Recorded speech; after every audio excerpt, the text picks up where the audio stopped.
ہم نے پڑھے تھے کہ سادہ تقسیم کے خاص دو مراحل ہے، ایک مرکزی کی تقسیم اور دوسرے خلیہ مائی کی تقسیم۔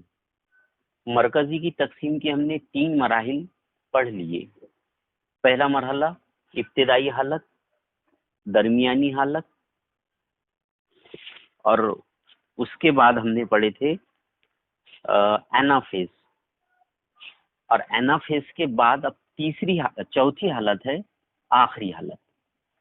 آخری حالت کو انگلش میں کہا جاتا ٹیلوفیز۔ سب سے پہلے آپ کو ایک بات ذہن میں رکھنی کی ہے کہ ٹیلوفیز میں جو تبدیلیاں ہوتی وہ ابتدائی مرحلے کے مقابلے میں بالکل الٹ یا معکوس ہوتی۔ جیسے آپ کو معلوم ہے کہ ابتدائی حالت میں کروموزوم کے سکڑنے کا عمل ہوتا۔ اب اصل میں سکڑنے سے مراد یہ ہے کہ مرکزی میں جو مختلف ریشے رہتے، ایسے کئی ریشے ایک جگہ آتے تو کروموزوم سکڑتا، یہ ریشے ایک جگہ آتے تو کروموزوم واضح طور پر نظر آتا۔ مطلب کئی ریشے ایک دوسرے سے الجھتے سکڑتے تو اس کی وجہ سے کروموزوم واضح طور پر نظر آتا۔ یہ ہوا تھا ابتدائی حالت میں۔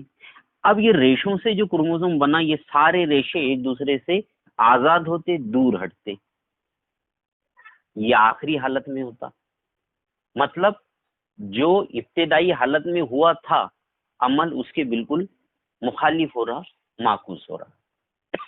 دوسرا مسئلہ، وہاں پر ہم نے پڑھے تھے کہ خلوی دیوار کے اندر جو مرکزہ رہتا، خلوی جھلی کے اندر جو مرکزہ رہتا، مرکزی جھلی وہاں پر ختم ہوتی رہتی اور غائب ہو جاتی۔ لیکن یہاں پر کیا ہو رہا، آخری حالت میں دھیرے دھیرے دیکھیے یہاں پر مرکزی کی جھلی بننا شروع ہو گئی، یہ بن رہی، دونوں سیٹ سے اطراف مرکزی کی جھلی بننا شروع ہو جاتی۔ پھر ابتدائی حالت میں اور ہم نے پڑھے تھے کہ مرکزی کے اندر جو مرکزیچہ رہتا وہ وہاں پر غائب ہو جاتا۔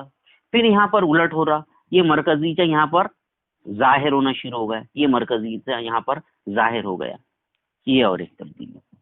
پھر آپ نے وہاں پر جو درمیانی حالت میں پڑھے تھے میٹافیز میں کہ ایسکس تیار ہوتے، تکلے نما ریشے تیار ہوتے، لیکن ٹیلوفیز میں تکلے نما ریشے مکمل طور پر غائب ہو جاتے۔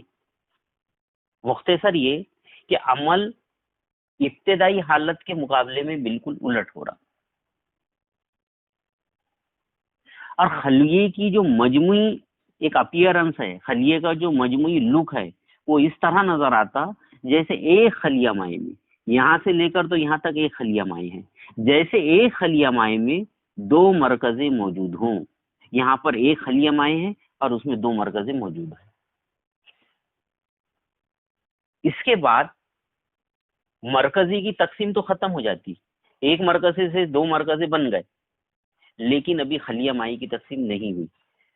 تو آخری حالت پر مرکزی کی تقسیم کا عمل ختم ہو جاتا،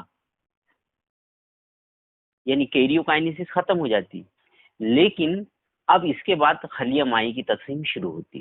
تو اس کے بعد کی ویڈیو میں ہم خلیہ مائی کی تقسیم کو پڑھیں گے۔